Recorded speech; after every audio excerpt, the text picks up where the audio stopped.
je suis Anaïs, ergothérapeute à la Villa Santé. Aujourd'hui, je vais vous présenter une capsule qui parle des activités que l'on peut faire pendant le confinement. Il existe 7 grands types d'activités qui sont les suivants. D'abord, les activités productives, les activités de soins personnels, les activités de loisirs, les activités physiques, les activités sociales, les activités mentales et enfin les activités de repos. Les activités productives. On peut profiter de ce confinement pour faire le grand ménage de printemps. La saison s'y prête en ce moment, il fait beau et c'est le moment de faire le grand ménage de printemps, d'aller récurer le fin fond de notre maison. Et puis on peut également en profiter pour cuisiner davantage que ce dont on a l'habitude. Prendre le temps de se faire des bons petits plats. Et puis au niveau des activités, de ces activités-là, je vous suggère une petite chose qui peut se faire pendant le confinement. Ça peut être de prendre des cours d'anglais en ligne. Il y a plusieurs plateformes qui proposent en plus des tarifs assez avantageux en ce moment sur Internet. Les activités de soins personnels. Par contre, pendant cette période de confinement, il nous est toujours possible de prendre soin de nous.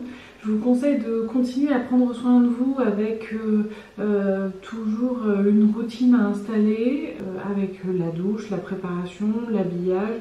Même si on ne sort plus, on peut toujours en profiter pour prendre soin de soi. Il nous est également possible, puisque nous avons plus de temps pour cuisiner, de manger plus sainement et de prendre plus soin de son alimentation et de son régime alimentaire.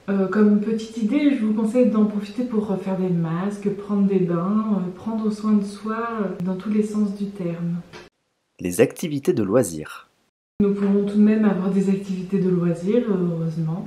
C'est le moment d'en profiter pour faire de la lecture, pour se remettre à des jeux de société si vous êtes à plusieurs et même en ligne, puisque ça existe en ligne, pour écouter de la musique et puis revoir des grands classiques à la télévision, des documentaires, etc. Au niveau des activités un petit peu insolites, il existe des visites virtuelles de musées sur Internet.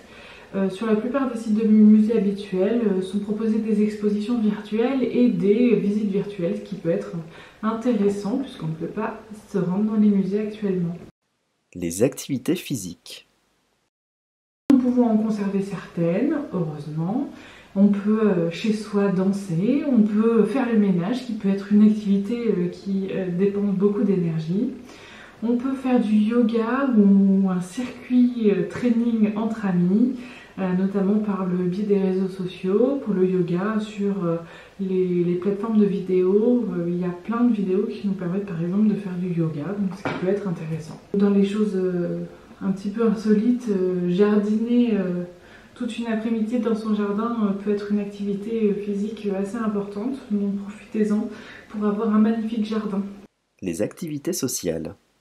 Nous pouvons conserver quelques activités sociales, téléphoner, appeler en visioconférence, écrire des mails, etc. Ce sont toujours des activités possibles et je vous conseille de garder le contact avec les personnes qui vous sont chères pour garder un équilibre dans vos activités. C'est aussi le moment de s'écrire des courriers.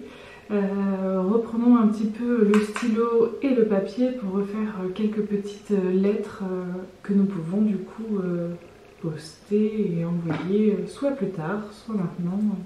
Les activités mentales.